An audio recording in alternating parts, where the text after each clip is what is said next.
नमस्कार, बहुत बहुत स्वागत है आपका। हम बात करने जा रहे हैं मार्केट की। मार्केट में पैसा जैसे जैसे आता रहता है, विश्वास जैसे जैसे कंपनीज का बनता रहता है, वैसे वैसे एक बात और सामने निकल कर आती है।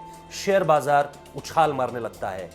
बजट से पहले का शेयर बाजार देखें, लगातार डिक्लाइनिंग स्थिति में था, एक नेगेटिव ग्रोथ थी। जब आप अर्थशास्त्र की बात करते हैं तो लेफ्ट हैंड मूवमेंट का मतलब होता है कि जो अर्थव्यवस्था है वो नेगेटिविटी की तरफ जा रही है, यानी उसमें एक नकारात्मक ग्रोथ हो रही है, यानी जीरो से पीछे माइनस की स्थिति की हम बात कर रहे हैं। दूसरी तरफ बजट के बाद आप देखिए, जिस दिन बजट था उस दिन सेंसेक्स पर एक बूम आता है और सेंसेक्स उसके बाद जिस तरह से उछलना शुरू करता है वो निश्चित तौर पर ऐसा नहीं है कि उसके बाद डिप नहीं हुआ, लेकिन उसके बाद उसे एक ऐसा हाई मिल रहा है जो कि पिछले कुछ महीनों में कंपेयर करें तो उस तरह की स्थिति मार्केट में नहीं बनी थी। और ऐसे में अब भारत उस स्थिति तक पहुंच चुका है जहां उसने जर्मनी, कनाडा जैसे देशों को पीछे छोड़ दिया है।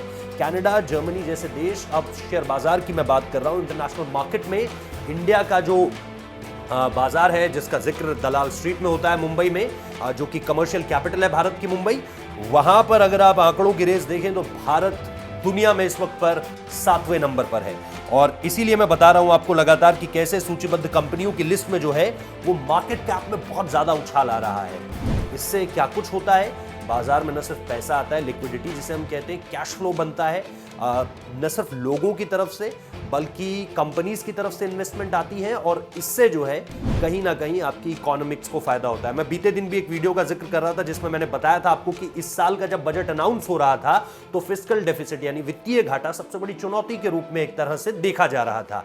लेकिन आने वाले समय के लिए सरकार भी एक तरह से ऑप्टिमिस्टिक है, आशावादी है और सोच ये है कि आने वाले समय में जो ग्रोथ होगी उसमें बहुत बड़ा बूम हमें मिल सकता है। ये इसकी एक शुरुआत है जो हमारा मार्केट इस वक्त पे दिखा रहा है। उम्मीद करते हैं कि मार्केट इसी तरह से बना रहे, क्योंकि इससे एक कॉन्फिडेंस जो है इन्वेस्टर्स में, हम में और आप में, कि पैसा खर्चना है या नहीं खर्चना है। हम और आप पैसा नहीं खर्चेंगे तो निश्चित तौर पर चीजें दिक्कत से भरी हो जाएंगी हमारी अर्थव्यवस्था के लिए। इसीलिए जरूरी है ये। बहुत बहुत शुक्रिया वीडियो को देखने के लिए।